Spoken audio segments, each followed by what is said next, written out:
네, 이 시간 함께 은혜 받으실 하나님 말씀은 구약성경 시편 92편 말씀입니다. 시편 92편 12절부터 15절까지 말씀입니다.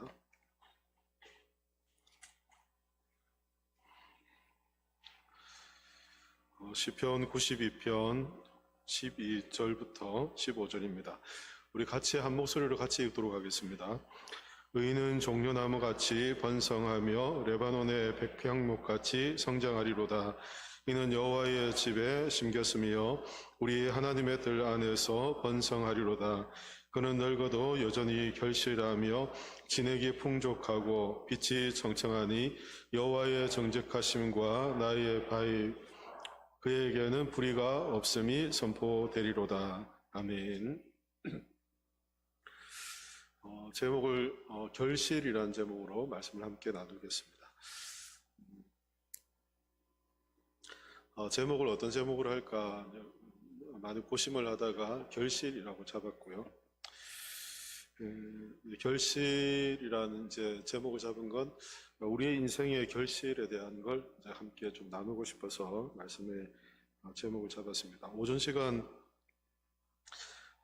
그 말씀을 드리던 중에 이제 한국 사회 변화되는 것에 대한 걸 이제 잠깐 말씀을 드렸고 오후에 조금 더 정확하게 말씀드린다고 말씀을 드렸는데요. 작년 12월 23일이 무슨 날인지 혹시 아십니까? 작년 12월 23일. 지금 나라가 대통령 탄핵과 관련해서 지금 전국이 어수선하고 그것에 다 온통 집중이 되어 있어서 다른 데 좀 관심 갖기가 좀 어려운 상황이잖아요. 저도 어제 탄핵 어제 갑자기 생각이 났네. 예? 어제 뭐 했죠? 재판했잖아요. 뭘 재판? 구속영장, 그게 생각이 안, 죄송합니다. 구속영장, 심사 끝나고 나서 이제 그게 5시 한 반 정도, 반 정도에 끝나고는 이제 그 결과를 이제 다들 이제 2-3시간 안에 나올 거다라고 다 기다리고 대한민국 사람들, 거기 관심 없는 사람들은 없었을 거예요. 근데 새벽 2시 반쯤에 결과가 나온 거예요. 그러니까, 어제도 한참을 그걸 기다리다가 어떻게 됐나 해서 자고 일어나서 이제 결과를 봤거든요. 다들 뭐 작년 12월은 그래서 정신없이 다들 보내셨을 거라고 생각해요. 근데 12월 23일이 정말 중요한 이제 저희 대한민국에 있어서 앞으로의 어떤 향방이 바뀌어지는 중요한 그 계기점이 되었습니다. 그 계기점인데 그게 뭐냐면 우리 대한민국이 12월 23일을 계기로 초고령 사회로 진입을 했습니다. 초고령 사회가 뭔지 아십니까? 65세 이상 등록된 인구의 65세 이상이 20% 이상일 때 초고령 사회라고 합니다. 그러니까 작년 12월 23일이 초고령 사회로 진입 날짜였습니다. 65세 23일 기준으로 등록된 인구를 보니까 1024만 4,550명. 1024만 4,550명 65세 이상이에요. 65세 이상이 대한민국에 이렇게 많습니다. 그러니까 20%가 차지하니까 이제 많죠. 5명 중에 1명이 되었으니까.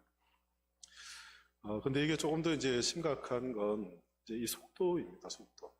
그러니까 이 진입 속도가 다른 어떤 나라보다 우리나라가 굉장히 빠르다는 거예요. 여러분 그 딩크족이라고 아시죠? 들어보셨죠? 요즘 젊은 사람들이 결혼하고 결혼하지 않겠다는 이제 젊은 사람들이 많고요. 결혼하고도 자녀를 낳지 않겠다라고 이렇게 결혼 전에 서로 약속하고 결혼해서 자녀 없이 그냥 자기 인생의 행복 추구만을 위해 사는 가정들이 많이 늘어났습니다. 그러니까 고령화는 굉장히 빠른 속도로 진입을 해버렸고 그리고 이제 저출산은 이제 더 심각해지고 이런 구조가 되어 버린 거죠. 그래서 정부가 예상하기를 2035년, 앞으로 10년 후입니다. 10년 후가 되면 이 초고령 사회에서 65세 인구의 비율이 얼마나 될까? 이 속도로 가게 된다면 전체 한 30%가 될 거다라는 그런 이야기를 해요. 30%면 어마어마한 겁니다. 그렇죠? 3명 중에 1명은 65세 이상이 된다는 겁니다. 35년 가지고 우리가 건강하게 잘 살아야 되는데요. 35년에 보면 다 주변에 다 노인, 죄송합니다. 노인이라고 하면 안 되죠. 다 시니어들이 3분의 1을 차지합니다. 그리고 2050년이 되면, 2050년이니까 이제 35년부터 해서 또 조금 더 시간이 거슬러 올라가면, 전체 인구의 40%가 65세라는 거죠. 이게 심각하죠, 그죠? 출산율은 전 세계적으로 출산율이 가장 낮은 대한민국이지 않습니까? 자녀를 낳지 않으려고 하는, 그래서 아이를 보는 게 굉장히 희귀한 그런 시대. 교회 안에 그래서 요즘 교회 오는 테리를 보면 우리가 소중하게 생각해야 됩니다. 갓난아이들 교회 오잖아요. 소중하게 생각해야 돼요. 그런 시대가 되었고 점점 아이들을 보기 어려운 시대가 이제 돼요. 지금도 문제인데 앞으로 10년 뒤는 더 심각하고 20년 뒤는 더 훨씬 심각한 문제가 된다는 겁니다. 여기에는 뭐 20년 뒤 아유 난 모르겠다라고 하실 분이 있을 수도 모르겠습니다. 그러나 이게 한국 사회나 우리 또 교회에 직접적인 영향이 되는 그런 문제이죠. 이제 한국 사회가 이게 이제 고령화 사회, 초고령화 사회 접어들고 있는 거, 뭐 다른 나라들도 접어들거든요. 일본도 이미 접어들었고, 우리보다 좀 빨리 접어들었거든요. 그런데도 우리나라의 어떤 상황을 조금 심각하게 생각하는 건 이 진입 속도가 너무 빠르다는 겁니다. 그러니까 보통 이제 2017년에 고령 사회로 접어들었거든요. 2024년도에 초고령 사회로, 2000년도에 고령 사회, 그리고 고령 사회화되었고 2017년에 고령 사회가 되고 초고령 사회가 2024년. 이 단계 세 단계를 너무 짧은 기간 안에 다 지나가 버리는 겁니다. 다른 나라들하고는 굉장히 비교적으로 우리나라 굉장히 빠른 고령화 사회로 진입을 했다는 겁니다. 다른 나라는 조금 이 속도가 어느 정도 속도감 있게 진행이 되는데 우리는 급속도로 이렇게 올라가 버렸다는 거죠. 그래서 조금 더 심각하게 보고 있습니다. 다른 일본이나 유럽 나라에 비해서 이 속도가 너무 빠르다는 거죠. 그러면 이렇게 인구가 줄어드는 걸 가만히 내버려 둘까? 뭐 지금 뭐 아이를 낳지 않는 걸 어떻게 하겠습니까? 그리고 출산 장려도 하고 뭐 각 지방 단체들에서 이걸 위해서 뭐 애를 쓰고 하지만 그렇게 정책적으로 한다 하더라도 이 한계가 있단 말이죠. 그래서 다른 나라들 경우를 이렇게 쭉 보면 제가 지난번 한번 말씀드린 적이 있는데요. 그때 한동훈 그때 국민의힘 대표로 있을 때 정책을 내놓았던 것 중에 하나가 있습니다. 그게 뭐냐면 외국인 이주 정책이었습니다. 이주 정책, 이민 정책입니다. 이민 정책. 그때 많은 사람들이 좀 왜 저러냐 미쳤다 다들 그렇게 이야기들을 막 했거든요. 근데 그렇게 이야기했던 이유가 있습니다.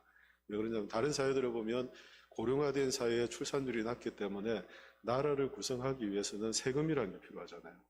재정이 필요하잖아요.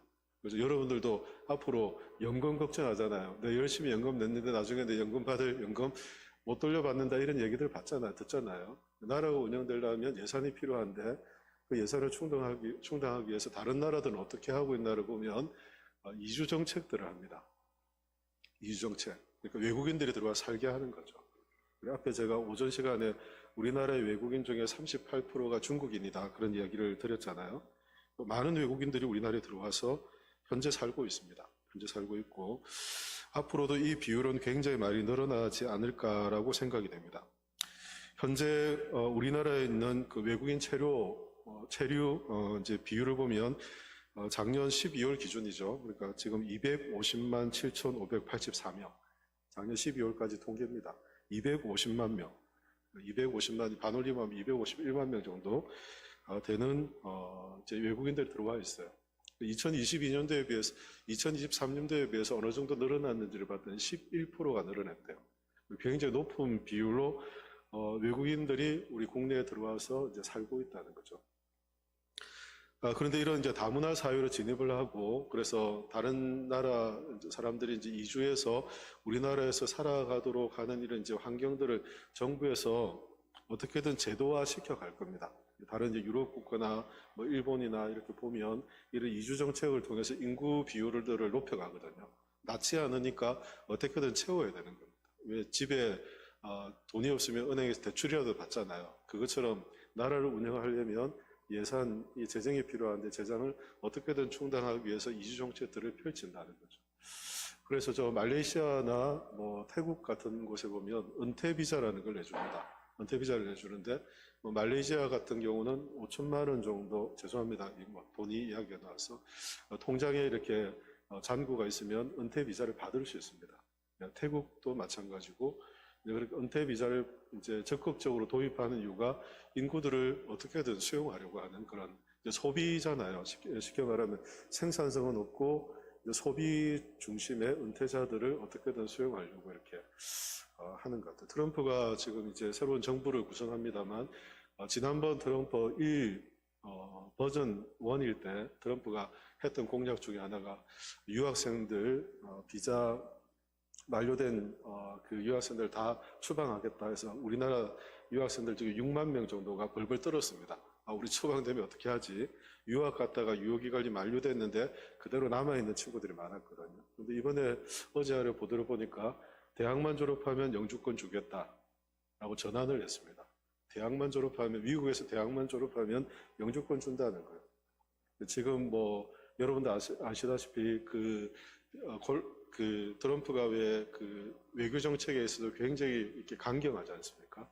강경해서 저는 저기 이스라엘 전쟁이 빨리 중단된 것도 미국의 영향이 크다고 생각을 합니다. 트럼프의 어떤 영향, 행정적이거나 어떤 영향력이 굉장히 크다고 생각을 해요. 그래서 전쟁이 끝일 수 있었던 거라고 생각이 되고 멕시코나 아니면 다른 주변 적국들이 이렇게 불법적으로 넘어오는 걸 강경하게 막고 있습니다. 막고 있는데 그럼에도 불구하고 유학생들이 굉장히 이렇게 호의적으로 이렇게 뭔가 정책을 펼쳤는데 자세한 건 저도 읽지를 못했습니다. 대표적인 이제 다문화 국가 이주를 통해서 나라를 유지하고 있는 나라들의 첫 번째로 꼽으라면 어떤 나라를 꼽냐면 여러분 캐나다를 꼽습니다. 캐나다에는 정말 다민족이 다 모여 있습니다. 다민족. 그래서 그 캐나다에서 살던 친구 제가 하나를 아는데요. 그 친구가 굉장히 영어를 영통하게 잘 씁니다. 그런데 프랑스어도 굉장히 잘해요. 프랑스어를. 그런데 중국어도 잘해요. 그래서 이 도대체 어떻게 된 건가? 한국어도 하고 프랑스어도 하고 영어도 하고 중국어도 하는 거예요. 거기 가면 사람들이 이렇게 모여서 다 산다는 거죠. 그래서 어릴 때부터 살아가면서 그런 문화에 접하니까 언어를 굉장히 익숙하게 익히는 그런 이제 환경이 되어 있죠. 그래서 캐나다 같은 경우는 이런 이제 이민 정책을 통해서 가장 우리가 잘 아는, 여러분들도 잘 알고 있는 의료 정책, 자녀들 교육 정책 이런 것들을 무제한 아주 이렇게 제공을 합니다. 이주를 이렇게 돕기 위해서. 그래서 이민만 하면 그것의 의료나 교육 혜택을 다 받을 수 있는, 어른들 빼고 자녀들은 거의 다 이제 받을 수 있도록 교육적 정책들을 펼치죠. 독일도 전 세계적으로 두 번째 이민 정책을 펼치는 나라이거든요. 독일은 독일어가 약간 독특하잖아요.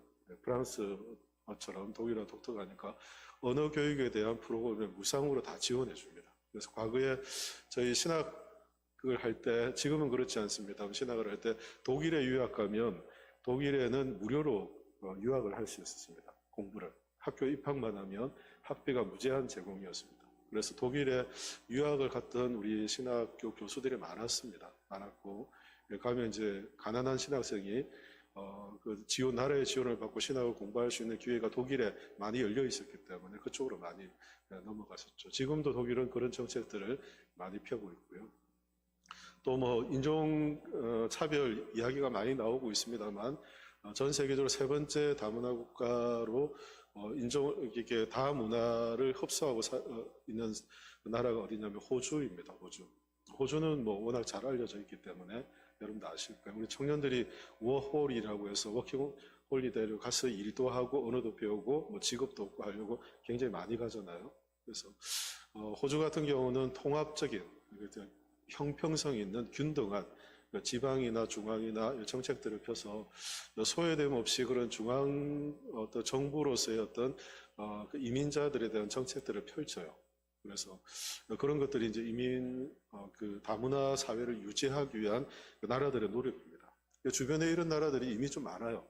제가 이런 걸 소개시켜드린 이유는 우리나라가 지금 이렇게 인구는 출산율은 이제 급격히 떨어지고 고령화 사회를 접어들었는데 진입을 하는데 그러면 어떻게 될까를 이제 우리가 다 염려를 하게 되죠. 정책적 변화가 필요하다. 거고, 이 정책적 변화는 그 이주민들을 우리가 수용함으로써 함께 살아가는 글로벌한, 과거에는 글로벌하면 우리가 나가서 글로벌이었는데 이제는 우리 주변에서 글로벌한 이제 삶을 살아감으로써 앞으로 살 길들을 만들어가면 된다는 것입니다. 이제 그러면서 이제 생겨나는 이제 숙제가 있죠. 이제 우리 교회 안에서 우리가 생겨나는 숙제가 있습니다. 그게 뭐냐면 이제 노령화되어 가고 있는 한국 사회에 한국 교회도 똑같이 이제 그 길을 가고 있다는 겁니다. 한국 교회도. 오늘은 그래서 우리 교회 사역들 중에 시니어 사역에 대한 걸 함께 나누려고 지금 제목을 잡은 거거든요. 시니어 사역을 교회가 어떻게 할 것인가, 시니어를 어떻게 볼 것인가. 교회가 노령화되어, 한국 사회가 노령화되어 가고 있고, 그리고 노령화되어 가는 한국 사회의 교회는 똑같은 길을 가고 있는데, 그 똑같은 길을 가면서 교회는 어떻게 준비를 해야 될까, 이제 이런 주제입니다. 어려운 주제이죠. 사실 이제 예전에는 노인이라고 했지만 어느 정도 시점이 돼서 노인이라는 말이 기분 나쁘니까 이제 어르신이라고 부르다가 어르신도 기분 나쁘대요. 그래서 시니어라고 이렇게 불러야 됩니다. 시니어. 그래서 여러분 그 용어 잘 선택하셔야 됩니다. 지난번에 정치인 누구 하나가 노인이라고 했다가 얼마나 많이 국민들에게 야단을 들었는지, 노인이라고 하면 안 되고 시니어라고 이렇게 하셔야 되고, 시니어도 두 종류로 나누집니다. 제가 오늘 그걸 말씀드리려고요. 돌봄이 필요한 시니어가 있습니다. 돌봄이 필요한 시니어. 시니어라고 할 때 우리가 65세 이상으로만 이야기할 수 없습니다. 왜냐하면 앞으로 65세 기준이 정부도 그렇고 우리 총회도 그렇고 이 기준들이 자꾸 늘어갈 거거든요. 지난번 정년을 조금 늘리려고 했는데 이제 무산됐잖아요. 근데 아마 정부도 이런 정년 연장을 할 겁니다. 그래서 연금 제도도 그렇고 여러 가지 것들 때문에 아마 현재 정년보다는 조금 더 늘려서 70까지로 올라갈 가능성이 큽니다. 그래서 그거는 차후에 이제 시니어라는 개념이 조금 더 높은 연령층을 이야기한다, 이해할 수 있고요. 근데 지금 한국 사회 보면 정년은 되었는데 굉장히 활동적이고 뭔가 생산력이 있고, 교회 안에도 보면 정년은 됐는데 충분히 교회 섬김과 봉사를 할 수 있는 그런 어떤 자원들이 많단 말이에요. 근데 이 정년에 묶여 있으니까 그 정년에 묶여서 그런 제한을 받고 있는 그런 시니어들을 우리가 액티브 시니어라고 합니다. 액티브 시니어. 두 가지로 보는 거죠. 하나는 활동이 가능한, 활동성이 있는 액티브 시니어와 그리고 돌봄이 필요한 케어 시니어, 이 두 종류로 이렇게 이야기하는 거죠. 케어 시니어는 말 그대로 돌봄입니다. 우리가 반찬 서비스도 하고 그들의 필요도 채워주고 또 찾아가기도 하고 또 관심도 갖고, 그리고 쏟아붓는, 자식들에게 사랑을 쏟아붓듯이 우리가 이 시니어들에게 관심을 가지고 어르신들을 돌아보는, 쏟아붓는 돌봄의 이제 측면의 시니어입니다. 또한 시니어는 이런 일들을 함께 할 수 있는 액티비티가 가능한 시니어입니다. 우리 유광률 장로님 지금 찬양 계속 인도하고 계시잖아요. 찬양 인도하고 계신데 저는 장로님 찬양 인도하는 게 너무 좋거든요. 우리 이효인 권사님이 제일 은혜를 많이 받는 데가 언제인 줄 아세요? 저는 그 속상해요. 한 번씩 속상할 때. 언제 속상하냐면 이효인 권사님이 제일 은혜 많이 받을 때는 장로님이 찬양 인도할 때, 아멘 할 때 아멘 제일 크게 하시고 제일 같이 따라 하시고, 그래서 장로님 사랑하는 마음은 알겠습니다. 그런데 그러세요. 그래서 그런 액티비티를 가지신 분들이 있거든요, 우리 안에. 근데 그걸 제도적으로 제한하거나 묶어둘 필요가 없다는 거죠. 제한하고 묶어둘 필요가 없고, 그걸 어떻게 효과적으로 교회 안에서 그분들이 사역할 수 있도록 할까, 이제 그걸 고민하면서 작년에는 좀 과도기적으로 좀 지나갔고, 그래서 올해 시니어 사역팀이라는 걸 이제 만들었습니다. 자, 교회가 공식적으로 액티비 시니어들은 사역을 하도록 만든 이제 부서인 거죠, 팀인 거죠. 그래서 그 안에는 다양한 사역을 할 수 있는 다양한 시니어들이 그 안에서 같이 사역을 할 수 있도록 길을 열어놓은 겁니다. 그래서 당신은 은퇴했는데 왜 이런 일을 하느냐라고 우리가 제도나 법을 가지고 이야기하면 아이고 제도나 법 안에 묶여버리잖아요. 그러나 우리 교회는 이러한 것들을 시니어 사역으로 활성화시켜서 하려고 방향을 세우고 그렇게 하고 있다는 거죠. 아마 이런 고민은 우리 교회뿐 아니라 다른 교회들도 지금 하고 있고 그 길들을 찾고 있는 과정이 아닐까라고 생각이 되고요. 그래서 각각의 교회가 그 길을 찾아가야 되는 그런 과정이다라고 생각이 됩니다. 지금 뭐 세계적인 분위기도 그렇고, 또 우리 한국 사회의 어떤 분위기도 그렇고, 점점 노령화되어가는 그런 사회에서 뭐 자녀들 출산율은 줄어들고 어떻게 교회를 유지하고 구성해 갈 수 있을까? 그리고 활동이 가능하고 그 은사를 갖고 교회에 좋은 영향력을 나타내는 그런 우리 이제 봉사자들을 어떻게 계속 교회에서 봉사하고 섬기게 할 수 있을까라는 그런 고민들을 갖고 이제 이 말씀도 준비하고 사역도 준비하고 있다는 것입니다. 교회는 하나님 나라를 세워가기 위해서 함께 연합하는 공동체입니다. 유기적 공동체이죠. 예수님이 머리이시고 우리는 그 기관으로서 각각의 역할을 하는 공동체입니다. 생명일 나눈 공동체인 거죠. 그리고 우리 안에 자녀들이든 자녀뿐 아니고 우리의 시니어든 각각이 우리에게 중요한 존재들이고 역할들이 있다는 것을 알게 되죠. 우리의 신체 부분에 보면 각각의 신체의 기능들이 있듯이 우리의 연령을 이렇게 펼쳐놓고 볼 때 각각의 연령에 맞는 기능들 또 그 각각의 연령에 따른 그들에게 주어진 가치들이 있다는 것입니다. 그러니까 그 가치들을 우리가 알고 그 가치들을 잘 살리고 또 그 가치들이 잘 발현되도록 하는 것, 그것이 교회가 공동체로서 교회가 앞으로 나가야 될 그런 중요한 길이다라는 생각을 합니다. 그래서 교회 안에 우리 어르신들이 계시면 어르신들은 어르신들로서의 존중을 받고 그 가치가 드러나고, 우리 자녀들은 자녀들로서의 가치를 인정받고 존중을 받고, 그래서 우리 뭐 30, 40 세대든 또 교회가 이제 교회의 어떤 버팀이 되는 우리 어떤 그 일꾼들이든 또 우리 각자의 어떤 가치나 존중이 각 세대마다 다 필요하다는 것입니다. 마치 신체 몸을 구성하여 그 신체 몸에 각 기관이 있는 것처럼 세대도 마찬가지로 각 세대가 교회 안에 필요하다는 것입니다. 그래서 단절되거나 세대가 끊어지는 것은 기형이다라고 이야기할 수 있습니다. 어떻게 세대가 잘 연결되게 할 것인가.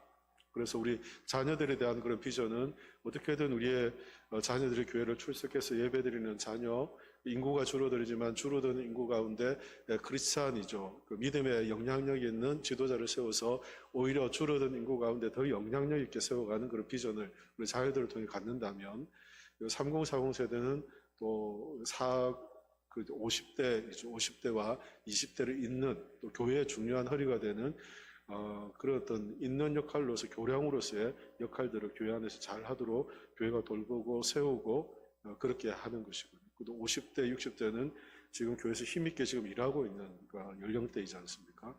이 세대가 교회를 섬김을 통해서 교회가 힘있게 사역들을 할 수 있는 것이거든요. 그리고 우리 이제 70대 그리고 또 80대가 되는 어르신들은 그분들은 교회 안에 그 가치를 갖고 그 가치가 잘 발현되게 하는 거. 그러니까 전 세대가 함께 교회 안에서 균형 있게 그 가치를 드러내고 사역하도록 하는 그런 공동체를 세워가는 것. 이게 지금 한국 사회나 그리고 지금 전 세계적인 분위기 안에서 교회가 해야 될 중요한 사역적 비전이다라고 생각하는 것입니다. 우리 시니어들에게는 오랜 경험이 있습니다. 경험이 있죠. 과거에 한국 교회가 부흥할 때 부흥을 경험했던 세대이지 않습니까? 오늘날 세대는 부흥을 경험한 세대가 아니에요. 지금 20대, 그리고 10대, 20대, 30대 초까지 이 부흥의 폭발적인 부흥을 경험해보지 못한 세대예요. 40대 이상이 이제 폭발적인 부흥을 이제 경험해본 그런 세대일 수 있습니다. 그때는 어디에든 십자가만 걸어두면 교회로 다 모이던 때예요. 어디든 교회만 세우면 모여서 교회가 부흥하던 때였거든요. 그런데 지금은 그런 시대와는 전혀 다른 그런 시대를 살고 있습니다. 그래서 지금 세대가 우리 시니어가 경험했던 폭발적인 부흥의 어떤 역사, 한국교회 역사를 잘 모른단 말이에요. 그러니까 이것을 연결하고 이어주고 신앙의 가치를 계속해서 이어주는 역할들을 하는 것, 그것이 우리 앞서 신앙생활하고 교회를 세웠던 우리 시니어들이 해야 될 중요한 가치이고, 그걸 잘 전승하는 것이 교회가 교회의 존재 가치를 잘 유지하는 길이다라는 것을 알게 됩니다. 귀한 신앙의 유산이죠. 한국교회의 어떤 유산을 우리가 어떻게 잘 이어갈 수 있을까 하는 것입니다. 두 번째는 우리 시니어들은 신앙이 깊어요. 신앙이 깊습니다. 물론 젊은이들이 신앙이 깊지 않다 그런 이야기를 하는 게 아니고요. 신앙이 깊습니다. 깊은 신앙을 갖고 있습니다. 제가 말하는 이 깊은 신앙이라는 것은 오랫동안 신앙생활을 통해서 하나님과 깊은 교제로 경험한 것들이 많아요. 그래서 신앙생활을 통해 얻은 어떤 신앙의 경험들이 많고 하나님에 대한 지혜, 하나님에 대한 경험 이런 것들이 많기 때문에 하나님께로부터 오는 것에 대해 훨씬 풍성하고 또 많은 것들을 알고 있으세요. 그러니까 이런 어떤 신앙의 깊이가 다음 세대에 잘 전달되게 하는 것도 우리 시니어가 해야 될 그런 중요한 역할이고 책임이고 그런 가치라는 것입니다. 한편에 볼 때는 가치이죠. 우리 교회 정말 중요한 보석과 같은 가치인데 이게 잘 물려지게 하는 것도 우리 시니어들이 가져야 될 책임이라는 겁니다. 사명감이. 우리 장로님들 계시잖아요. 권사님들 계시죠. 제가 존경하는 장로님, 권사님들, 집사님들 계신데 그분들의 신앙의 가치가 이렇게 잘 지금까지 지켜왔다면 그것을 잘 그 다음 우리 교회 신앙의 유산들이 잘 이어져 가게 하는 것도 책임이라는 것입니다. 왜냐하면 그분들이 아니면 할 수 없는 일들이기 때문에 다음 세대가 하겠습니까? 30, 40대가 하겠습니까? 50대가 하겠습니까? 그러니까 우리 앞서 교회를 세우고 교회 안에서 교회의 이런 가치를 알고 세워왔던 그분들이 축복의 통로가 되어서 자꾸 흘러보내야 되는 그런 이제 사명이 있는 것이죠. 그래서 최근에는 이제 이런 시니어를 향해서 액티브 시니어라고 합니다. 단순한 돌봄이나 그리고 돌봄이 필요한 그런 어르신으로서 노인으로서의 시니어가 아니라 활동적이고 또 그 안에서 어떤 가치를 창출하고 또 그 가치 신앙의 가치를 잘 전승하고 또 신앙의 공동체를 잘 유지하기 위해서 축복의 통로가 되고 이런 분들을 이제 액티브 시니어라고 그렇게 이야기를 합니다. 저는 우리 교회 안에 이런 액티브 시니어가 좀 많이 세워져야 한다고 생각합니다. 은퇴하면 그것을 끝이다 이게 아니고요. 우리에게 하나님 주신 은혜와 그 가치가 계속해서 물려지고 또 그것이 사명이라고 하는 것은 그 가치가 물려지는 것이 힘든 일이기 때문에 지속적으로 그 일을 위해서 수고하며 교회를 세우겠다는 축복의 통로로서 결단이 필요하기 때문에 그렇습니다. 성경이 그렇게 말씀하죠. 오늘 읽은 말씀에도 그런 말씀들이 있는데요. 읽은 말씀 12절에 보면 의인은 종려나무같이 번성하며 레바논의 백향목같이 성장하리로다 라고 말씀하고요. 그리고 13절에 이는 여호와의 집에 심겼으며 우리 하나님의 뜰 안에서 번성하리로다 말씀해주고 14절에 그래서 그 의인 앞에 종려나무 백향목에 대한 이야기를 14절에는 그는 늙어도 여전히 결실하며 진액이 풍족하고 빛이 청청하니 제가 이 말씀을 가지고 구절을 가지고 결실이라는 제목을 잡은 겁니다. 시니어가 되어도 여전히 결실하고 진액이 풍족하며 빛이 청청하다라고 성경이 말씀해 주죠. 어떤 사람들이 이런 복을 누리며 살아갈 수 있을까? 그것을 이제 13절에 잘 소개하고 있는데요. 어떤 사람들이 종려나무같이 번성하고 또 레바논의 백향목같이 성장할까? 의인들이 그렇다. 성경은 말씀해 주죠. 그러면 13절에 이런 말씀도 있습니다. 13절을 같이 읽겠습니다. 이는 여호와의 집에 심겼으며 우리 하나님의 뜰 안에서 번성하리로다. 아멘. 두 가지를 말씀합니다. 첫 번째는 어디에 심겼다고 합니까? 여호와의 집에 심겼다. 액티브 시니어의 어떤 진정한 가치는 어디 안에 있을 때 드러나느냐면 교회 공동체 안에 있을 때 나타나기 때문에 여호와의 집에 심겼다라고 이렇게 말씀하며 하나님의 뜰 안에서 그 안에서 번성한다라고 말씀하죠. 그러니까 앞에 의인은 종려나무 같고 또 레바논의 백향목 같은데 이 종려나무와 백향목 같은 그들이 여전히 결실하고 풍족하고 진액이 청청한 이런 인생을 살아가는 것이 제한적 공간을 이야기하고 있죠. 13절에서 그것이 어디냐면 여호와의 집 안에서 심겨 있기 때문에 그 안에서 의미 있고 가치 있고 그 안에서 번성하게 되는 하나님의 은혜가 있다라고 성경이 약속해주고 있는 것입니다. 종려나무는 열매를 맺는 생명력을 상징하는 그런 나무입니다. 백향목은 강건함과 또 지속성을 상징하는 그런 나무입니다. 그래서 성전을 지을 때 또 왕궁을 지을 때 이 백항목을 사용해서 견고하게 변하지 않는 영원한 그 나라에 대한 소망을 가지고 백항목으로 이렇게 왕궁을 짓고 성전을 짓고 했던 거거든요. 그것처럼 우리 안에 시니어들, 그렇죠? 우리 교회를 앞서 우리 선배들이죠. 이 선배들은 교회를 중심으로 믿음의 열매를 맺고 교회 안에서 든든히 세워지고 교회 안에서 결실하고 교회 안에서 하나님께서 그 빛이 청청하게 하신 은혜를 경험하게 될 것을 말씀해 주고 있습니다.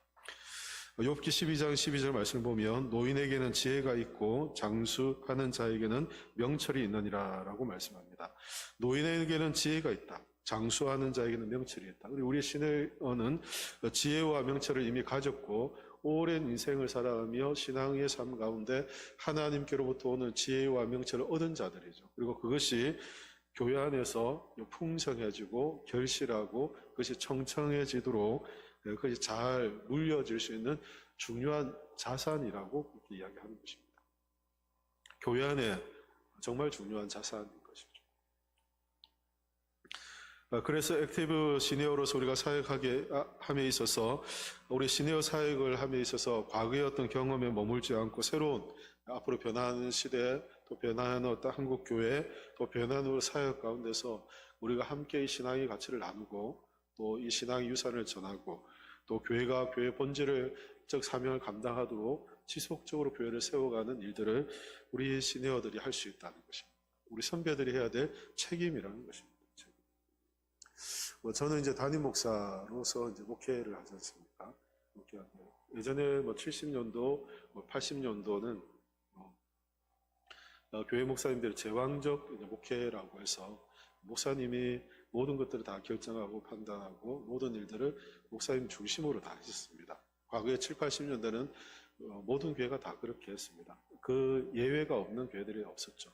저희는 그걸 보고 자랐고 교회는 그런 질서를 가진 줄 알고 교회를 보고 자랐는데 자세히 보니 그것이 굉장히 기형적이라는 걸 이제 알게 돼요. 우리 대통령 이번에 탄핵되는 과정들을 보면서도 입법, 사법, 행정이 이렇게 나누어져 있고 이것도 이것도 균형 있게 나라를 세워가는 어떤 견제라고 할 수 있나요? 건강하게 서로를 세우는 어떤 이렇게 제도들이 필요하거든요. 제도들이 필요한데 교회도 마찬가지거든요. 교회도 마찬가지인데 저도 제가 약한 부분이 있고 또 제가 약한 부분을 제가 스스로 알고 있기 때문에 그래서 그런 부분에 있어서 저를 이렇게 독려하고 또 저를 지지하고 또 제가 경각심이 들도록 또 때로는 제가 정신이 번쩍 들도록 그렇게 누구가 호통치고 그런 건 아니고요.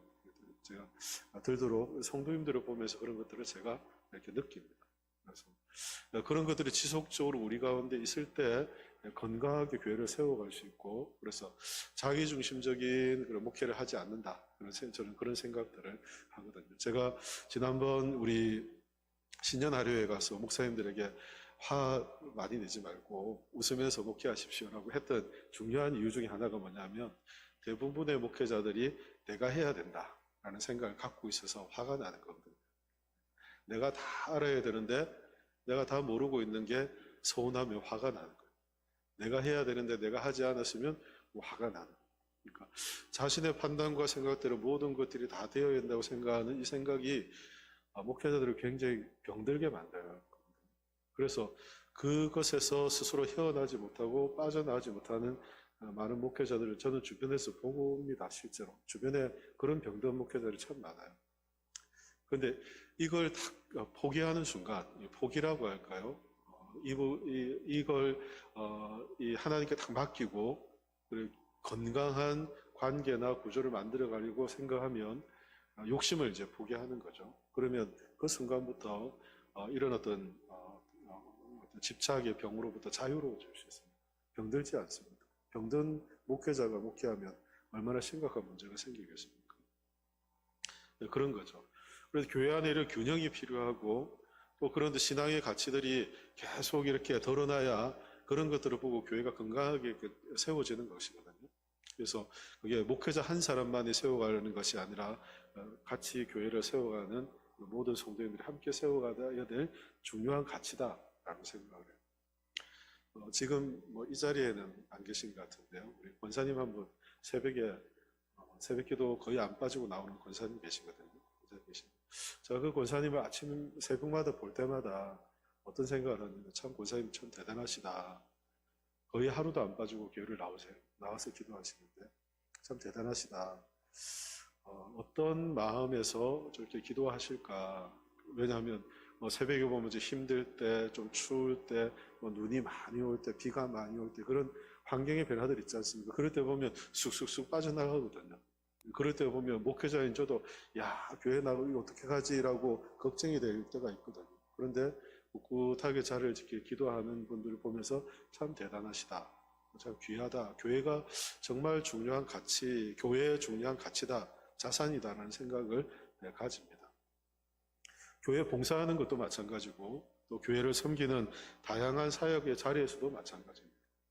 제가 조금 전에 우리 장로님 찬양하는 장로님 말씀드렸습니다. 제가 몇 주 전부터 참 감사한 마음이 들었어요. 사실은 몇 주 전부터 감사한 마음이 참 들었는데 참 귀하시다. 참 귀하다. 교회를 사랑하고 주님을 사랑하는 마음으로 참 귀하시다라는 생각들이 들어요.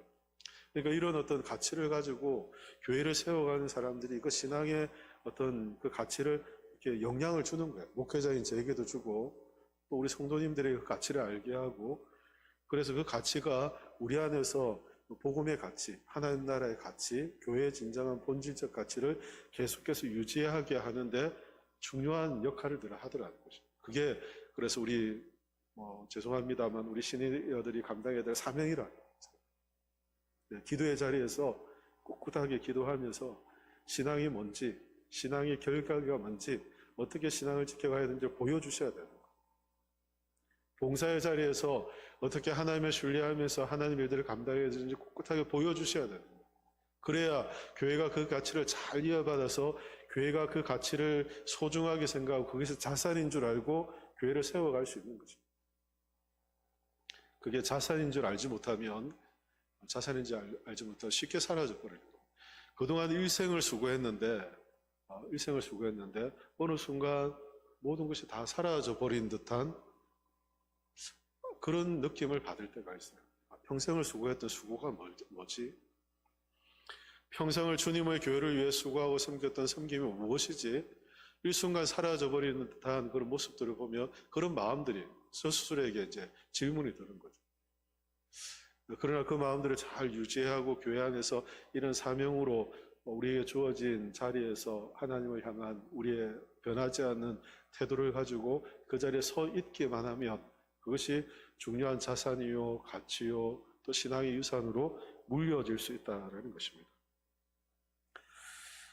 그래서 저는 부탁드립니다. 우리 교회도 이제 앞으로 당면할 그런 이제 문제이죠. 노령화되어가는 한국교회, 그리고 또 점점 우리 은퇴자들은 많고 또 세워지는 젊은 가정들은 많지 않은 그런 상황. 그래서 시간이 점점 지나면 저희 교회도 마찬가지로 이 노령화되어가는 그런 걸 우리도 피할 수 없는 그런 길이죠. 근데 이때 어떻게 이런 구조들을 우리가 좀 변화시켜 갈 수 있을까? 나라가 정책을 고민하면서 이민 정책을 쓰고 어떻게든 나라를 유지하려고 하는 것처럼 우리도 안간 힘을 쓰고 몸부림을 쳐야 교회가 유지가 될 수 있죠. 그렇게 유지해 가야 되는 거죠. 그러면서도 우리 시니어가 가지고 있는 그 진정한 가치가 어떻게 잘 물려져서 그 가치를 가지고 교회를 지속적으로 하나님의 나라의 가치를 가지고 교회를 세워갈까를 함께 고민하고 함께 이 일들을 만들어가고 함께 동력하는 그런 은혜가 있어야 할 줄로 믿습니다.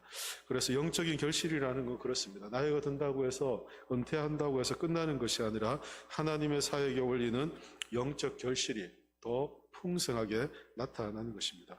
말씀과 기도 또 선교의 삶, 전도의 삶에서 이런 것들은 풍족하고 빛이 청청하여진다라는 말씀처럼 가면 갈수록 더 청청하여지고 풍족하여져가는 은혜가 있는 것입니다. 모세의 고백처럼 그가 연로한 나이가 되어서도 하나님 주신 은혜 가운데 그 강건함을 얻을 수 있었던 것처럼 이 갈렙의 고백처럼 하나님이신 은혜 안에서 그가 강건함을 누리며 살았던 것처럼 우리가 하나님의 은혜 안에 있을 때 그 집에 심겨 있고 하나님의 뜻 안에서 번성할 때 늙고도 여전히 결실하고 진에게 풍족하며 빛이 청청한 은혜가 있다는 것을 우리가 알게 됩니다. 그래서 저는 우리 시니어 사역에 대해서 두 가지로 이렇게 나눌 수 있을 것 같아요. 하나는 우리가 잘 돌아보는 것입니다. 앞서 말씀드린 것처럼 잘 교회를 거동하기 힘든 시니어들, 혼자 계신 분들에게 찾아가고 또 주보도 좀 가져다 드리고 또 반찬을 만들어서 관심도 갖고 또 예배 드릴 수 있도록 같이 가서 주일날 예배 드리면 좋고 그렇지 않으면 또 평일에로 찾아가서 같이 예배 드릴 수 있도록 자꾸 돌봄과 관심을 갖는 것, 이것이 중요한 지금 교회가 해야 될 중요한 사역이라고 생각하고 지금 그 출발을 잘 하고 있다고 생각합니다. 두 번째는 이 시니어 사역이 돌봄의 대상뿐 아니라 액티브 시니어들이 어떻게 사역할까. 그래서 이 시니어들이 교회 안에서 함께 사역하고 함께 공동의 가치를 가지고 교회를 세워가도록 그 사역의 길들을 만들어가는 것, 이것이 필요하고 그것을 우리가 소중한 자원으로 생각하고 좋은 가치로 생각하고 잘 이어받아서, 그래서 어쩌면 우리는 좀 불완전할 수 있죠.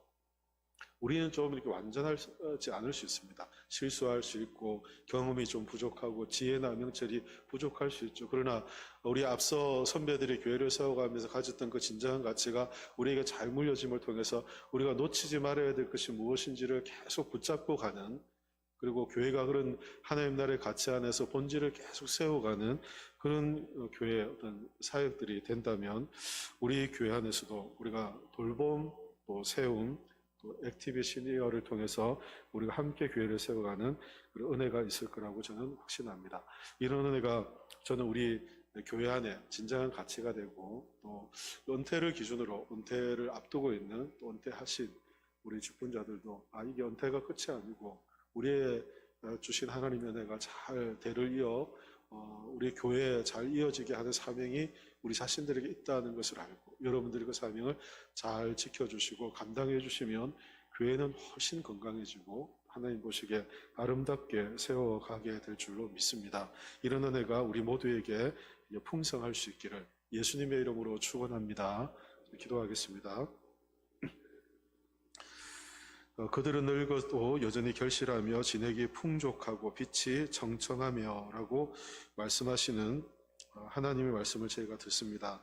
의인이 종려나무 같고 레바논의 백향목 같이 여호와의 집에 심겨 있을 때 그것들 안에서 번성하게 되는 이 약속을 주심을 감사합니다. 하나님, 교회가 시니어 사역을 저희가 개발하고 또 이 사역들을 해갈 때 우리의 선배, 신앙의 선배들, 그들의 가치를 알고 그들을 사랑으로 잘 돌볼 뿐 아니라 그들의 신앙적 가치가 잘 다음 세대에 잘 연결되게 하셔서 교회가 하나님 나라 가치, 또 교회의 어떤 그 복음의 가치를 놓치지 않고 교회가 건강하게 잘 세워져 갈 수 있도록 도와주시고, 하나님, 한국 사회가 급변하고 있습니다. 교회도 이 급변하는 사회 속에서 변하고 있는데 하나님, 교회가 가야 될 길들을 보여주시고 우리가 한 생명의 공동체로 함께 모여서 우리가 교회를 건강하게 세워가는 복된 역사에 있도록 하나님 은혜를 더해 주시옵소서. 감사드리며 살아계신 예수 그리스도 이름으로 기도하옵나이다. 아멘.